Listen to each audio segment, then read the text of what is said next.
I'm not sick or struck dumb, or don't you know a kick when you see one can't quit? We're not done, we're gonna kick till the next one. Hello, fine people, and welcome to The Kick, a theme-scheming, web-weaving movie podcast on the Now Playing Network. I am your host, Chance Solom Pfeiffer. Thrilled to be here with a new Kick. This series is called Grand Finales and Follies, about the last big swings of great filmmakers. Tip of the cap to Megalopolis for the idea. That episode's coming up. But today, we dive into the final work of a screenwriting giant and arguably the most influential romantic comedy practitioner of all time. Nora Ephron was renowned for rom-coms where would-be lovers navigated towering blockades on the way to true love. Blockades including, he's a jerk when Harry Met Sally. She's a complete stranger, Sleepless in Seattle. He's a suit at the exact wrong corporation, You've Got Mail. And with wit and bite and insight and a pleasing dash of Formula Bam, the couple's meant for each otherness would often win out in her movies in the best possible way. Julie and Julia came out in 2009, 3 years before Ephron's passing, and it is about its own kind of intimate yet fraught relationship. Separated by 50 years in the Atlantic Ocean, Julia Child, the iconic chef, and Julia Powell, a writer in Queens, New York, communed through the pages of Child's revolutionary cookbook, Mastering the Art of French Cooking. Julia, played by Meryl Streep, in an Oscar-nominated performance, begins to write the book after studying cooking in Paris, while stationed there with her husband, Paul, played by Stanley Tucci. Then in the 2002 plotline, we have Julie, played by Amy Adams, who is in dire need of a creative outlet, and she begins blogging about her years-long mission to cook every recipe in Child's book.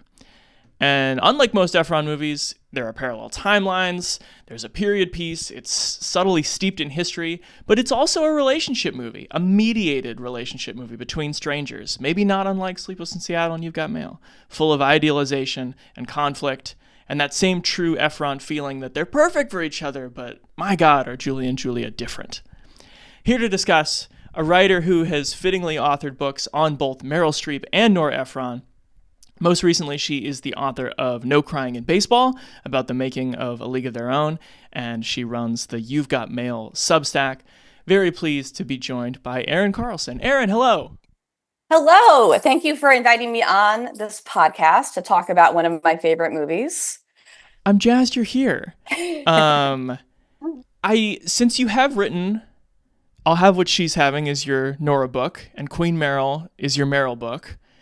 I'm curious if I just mention those two names, that creative partnership. What's the first thing that comes to mind for you?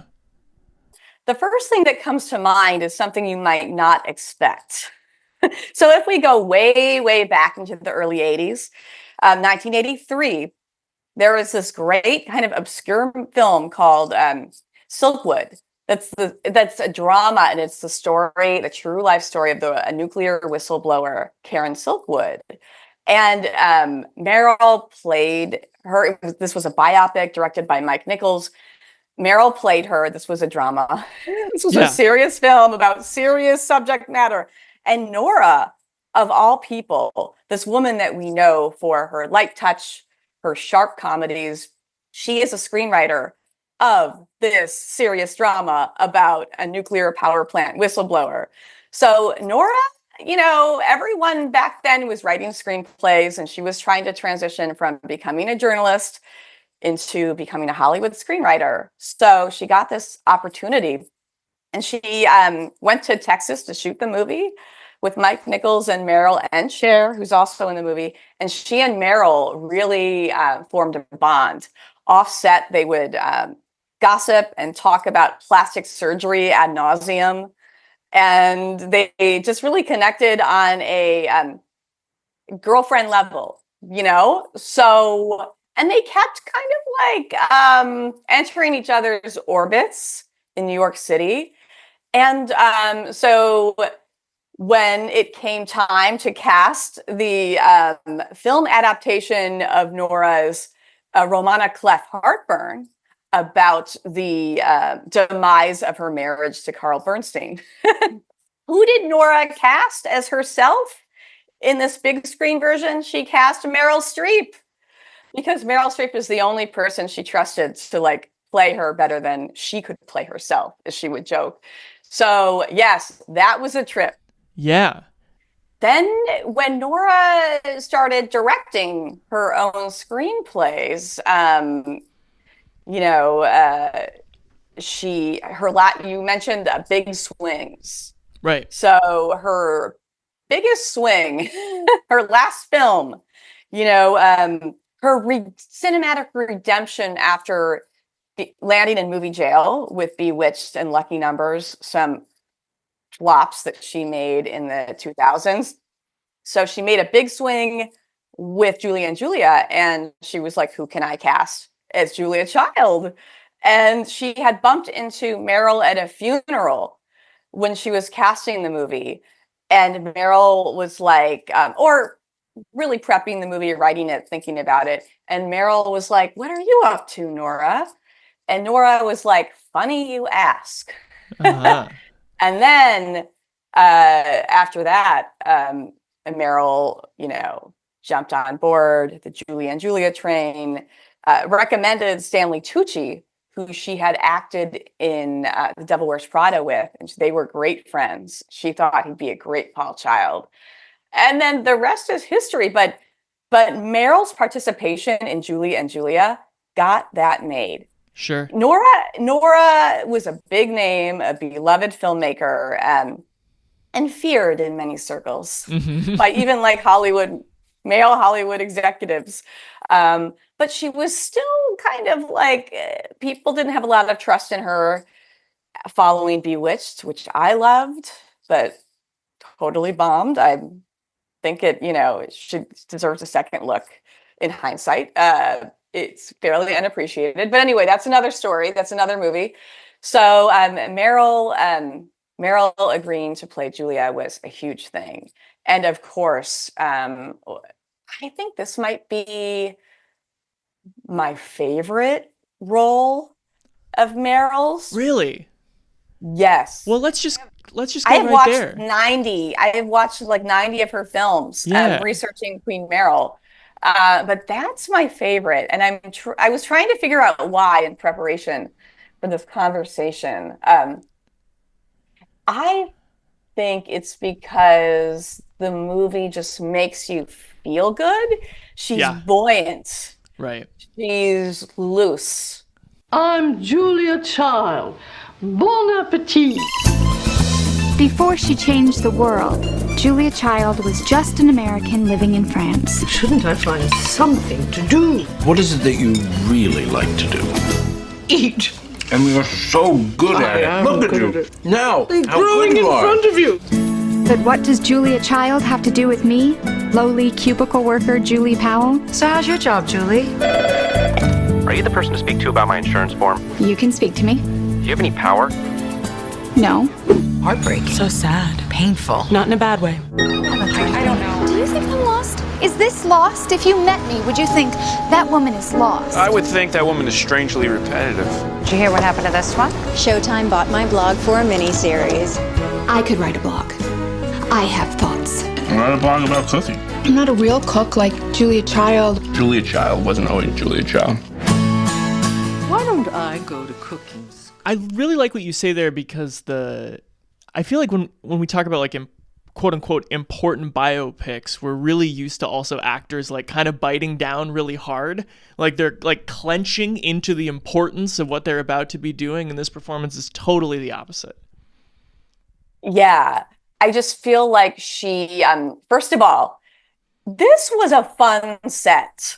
They filmed in Paris, and she would walk out of her trailer to set, and she would be giddy. She would be giggling. She would be just bursting with joy.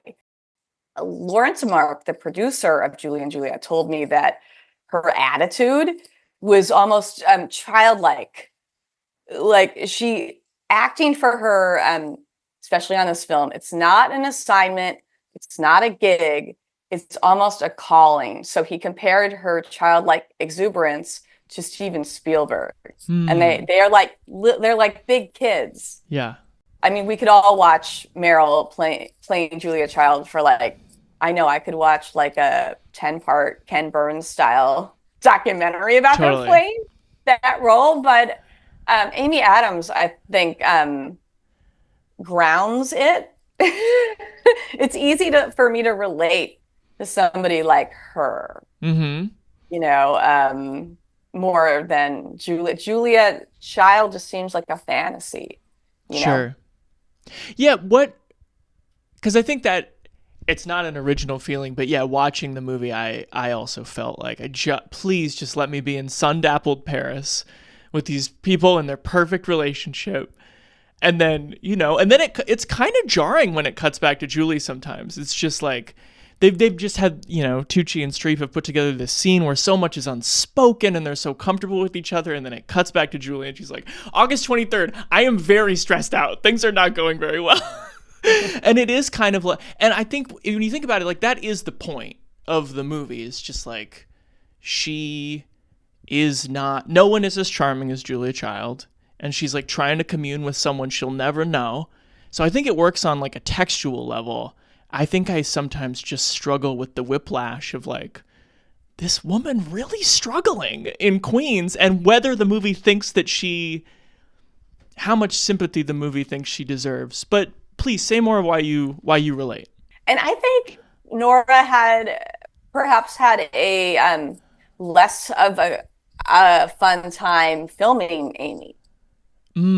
I think that perhaps her dynamic with Amy was more challenging than it was with Meryl, because Meryl's pretty easy to direct, and Amy is a seasoned actor, but she and Nora are very different people. Interesting. One is earnest and sweet, and the other is arch and direct. Okay. So maybe Amy felt a little uncomfortable. Perhaps. I'll just say that. That maybe comes across. That's an implication that I buy. It's funny that you notice that. Yeah. Some people don't. So one of the things I wanted to ask you, Erin, is that Ephron has always been interested in the state of journalism and publishing in her movies, given her own autobiography. And perhaps, surprisingly for someone born, when's she born? Like 41? Is that right? Yes. She's interested in the internet in the 90s, in a time. Isn't that weird?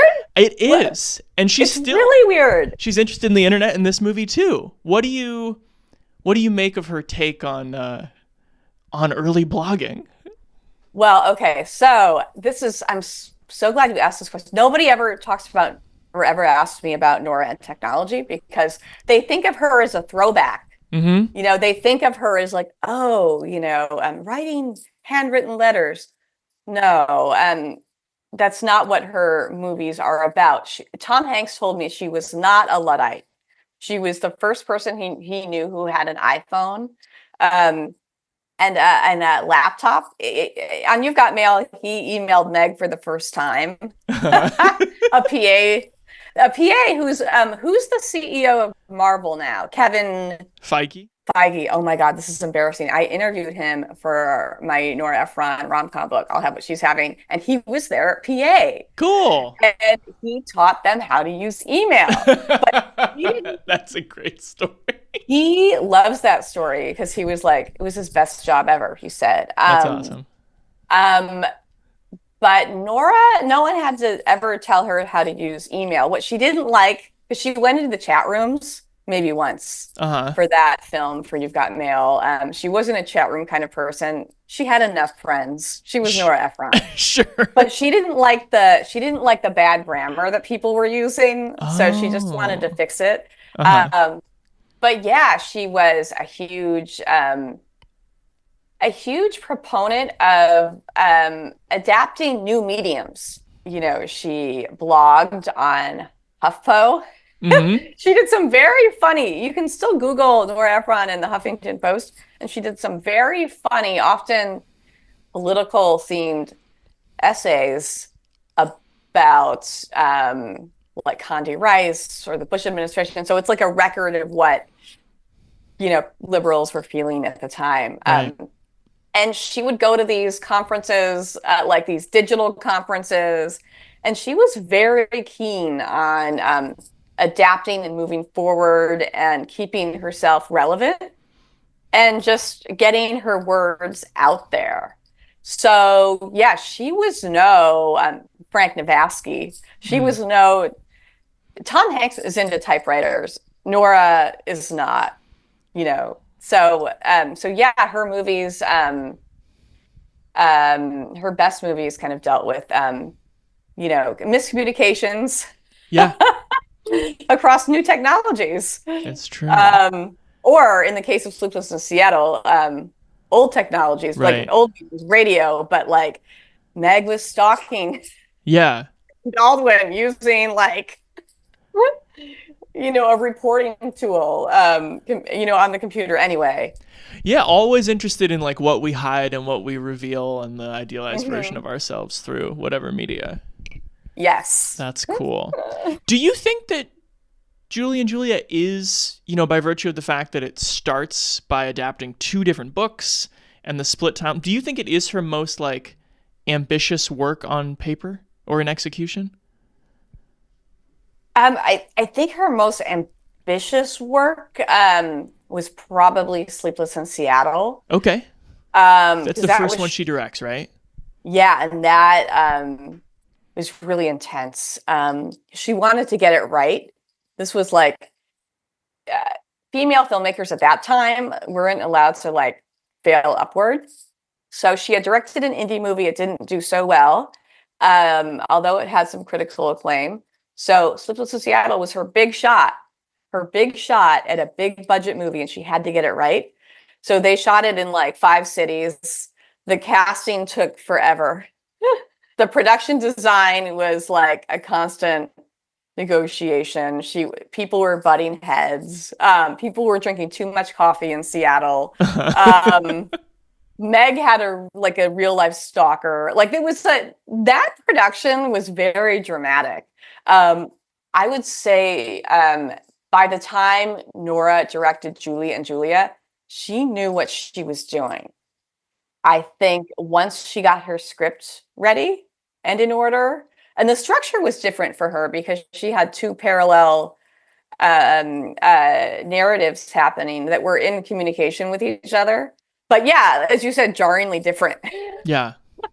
And they look different too. And I kind of wanted to ask you about that. I mean, Ephron will probably forever be thought of as like a writer first and foremost. But I think that by the time we get to Julie and Julia, I think it's her 8th and final directorial effort. Like, she directed a lot. When you think of this movie, are there visual or stylistic things about her directorial eye that jump out or that you think are underrated? Yes. So there was one shot that she got of a pat of melting butter that I think is like her version of a sex scene, because she didn't do sex. She had one sex scene in one of her movies she directed, which was not good, Lucky Numbers, and it was incredibly awkward. But butter, like food, was her love language. So the food shots that she does in Julie and Julia almost have an erotic quality to them, and I know that sounds unhinged. I don't know. It makes sense. Melting butter is, I buy it. It's food porn. It's total food porn. Yeah. So, like, she took very special care to do those glamorous, sexy shots of, like, butter melting. I cooked artichokes with hollandaise sauce, which is melted butter that's been whipped into a frenzy with egg yolks until it's dyed and gone to heaven. And let me say this, is there anything better than butter? Think it over. Every time you taste something that's delicious beyond imagining, and you say, what is in this? The answer is always going to be butter. It's incredible. It's been whisked into submission, that's why. The day there's a meteorite heading toward the Earth, and we have 30 days to live, I am going to spend it eating butter. And then her perspective on Paris. Yeah. Like, and her production designers, this was another negotiation. Paris is a beautiful city. It is a shrine to beauty, but it's kind of like all cities. It can be dirty on the edges. Sure. She asked her designers on that film to like wipe the walls on the side of a building and clean them and clean all the grime off. But they're like, this is what makes Paris romantic. But she wanted that fairy tale version of Paris, which she did with New York too. Like, You've Got Mail. What is You've Got Mail but just a rosy-eyed view of one of the grittiest cities on earth. I'm glad you said that, because I was pulling up some You've Got Mail clips this morning of just like, I really feel like she lights the movies similarly. Like they're both kind of bathed in gold. The Julia Child part of Paris and You've Got Mail versus the Julie Powell New York is not bathed in gold. She lights it totally differently. Yeah, doesn't it seem blue to you? Totally. And does Amy's skin look like it's in sort of a gray cast? Mm-hmm. Yes. If I were Amy, I wouldn't be happy about that. I would be like, please light me like Meg Ryan. Totally. But clearly intentional. I mean, if that's the contrast you're going for in the movie, like, which one is the fantasy land and which one is the, like, I'm really stressed out in the gig economy. Right. Yeah. It's a little blue over here. Do you have a favorite moment or tick in the Meryl performance? Oh, thing she does? I love all the scenes that she has with Stanley Tucci. Of course. You know, when they're at that dinner party and he's got his like red heart and, you know, it's just, they're so in love. And I love how they look like regular people. So they have this lived in kind of everyday love that's almost more authentic and aspirational than if it were just two pretty people swooning over each other. What should I do, you think? About what? I don't really want to go back into government work. Mm-hmm. You know, but shouldn't I find something to do? These wives don't do anything here. That's not me. This is not me. I know. I saw a notice on the bulletin board at the embassy for hat-making lessons. You like hats? I do. No. I do. What is it that you really like to do? Eat. I like to do. I know. And you're so good at it. Look at you. Now, I'm how growing good in you are. front of you. So I love their scenes. And I love, you know, and you can feel like, because they want to have children, they can't. And that is so heart-wrenching. And without so many words, you can feel their despair over that, but also how it's brought them closer together. I mean, it has the feeling of being made by someone who knows how beautiful, unspoken things can exist in a marriage. It's kind of amazing how many of the Streep Tucci scenes, like, they say it all, but they don't actually say it.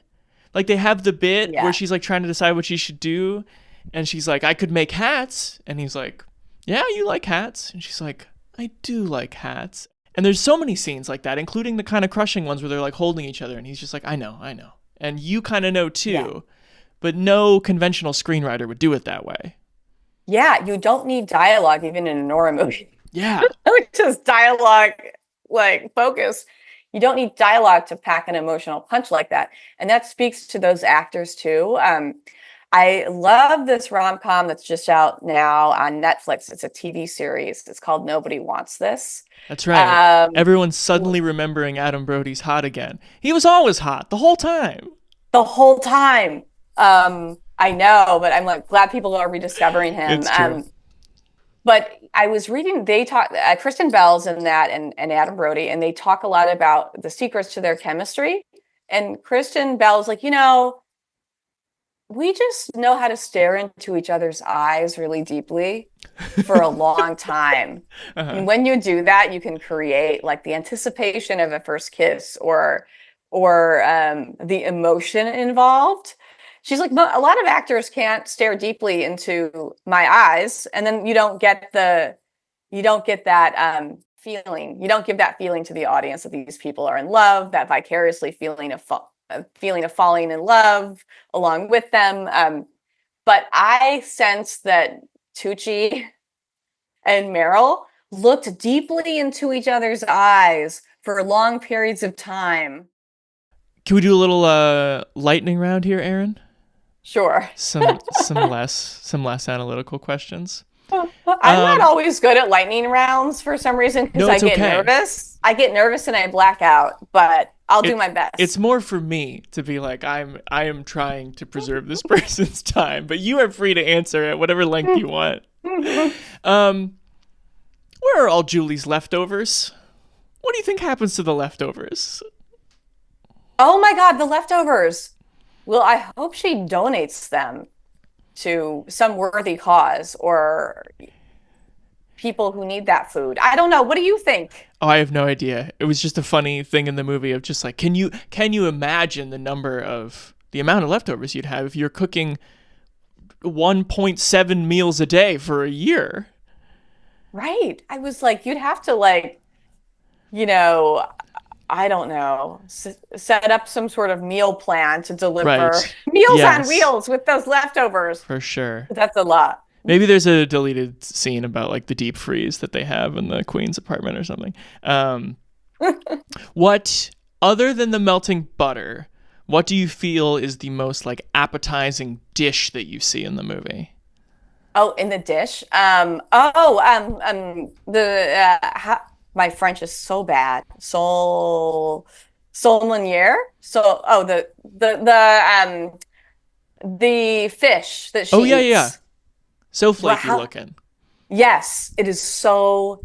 It looks wonderful. And I had one. I had that dish. I went to Le Dome in Paris last summer, and they're known for that dish. So I ordered it, and it was spectacular. And I felt like Julia Child. There you go. In that one moment. Love it. I'm asking a question for Julie's mom here. Will blogging actually make you sick? Yes. I have always felt that it will, but say more. Oh my God. So I have this newsletter called You've Got Mail, and I can only send it out like once a week or every 2 weeks because I work so hard on it that part of me does feel a little bit tired and sick. When I'm done. When I push the button, I was like, I need to lay down. And then you wait for like the comments to come and you're like, oh my God, is this gonna, did I share too many opinions? Like, are people going to disagree with me about whether Adam Brody is hot? And am I going to have this long debate? But no, my readers are fantastic, kindred spirits. But yeah, blogging is hard, and some people are very good at it, and I don't know how. And I think lots of caffeine might be involved. Yeah, this particularly like the expectation that you scrape some part of yourself out for your own blog is kind of tough over time, I imagine. Oh, right. And Julie Powell, every day, 524 recipes. And cooking is hard and painstaking, especially those involved recipes that Julia concocted. So I don't know how she did it, but whatever Julie Powell did worked because she got a great book deal. She got to be in a Nora Ephron movie somehow. And she was a great early pioneer blogger. She had the tone, the wit, and she's wonderful. And R.I.P. Julie Powell, one of the great bloggers of all time. I did find an entry from your Substack where you cooked something out of Nora's self-published cookbook. Can you tell us what Nora's cookbook was about? Oh, okay. So I have it. All right. So this is the only thing I feel like I can brag about in my life. But I'll tell you what I made though. So Nora's cookbook was something she never wanted to publish. It was just full of recipes that she had collected over the years. And she printed all she printed everything out, bound it together, and gave her friends a book. And a friend of hers sent me the book. It sent me a copy. Incredible. So I have it, and I feel bad about. I was like, I could just publish this, right? Like, I mean, people would love it, but I feel I'm an ethical journalist. Very good. But my friend gave me permission to post her thoughts on butter from the book. That's the one. And also, I made My Husband Loves Rice Pudding, and I don't know why.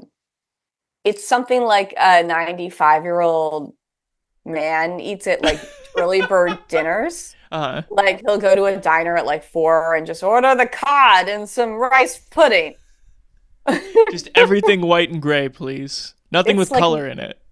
Right. Everything's is absolutely disgusting. So, and then in New York, there's this place called From Rice to Riches where they sell all rice pudding. And it's actually pretty good because the flavors are good, but he gets the worst flavor. It's the rum raisin. So it's the most old man flavor. And, you can have it delivered. So sometimes we have rice pudding for him delivered to San Francisco where we live. And it's gross. But Nora has a rice pudding dish that I made for him that tasted like melted vanilla ice cream. Like it was thinner. There wasn't any thickening agent in it.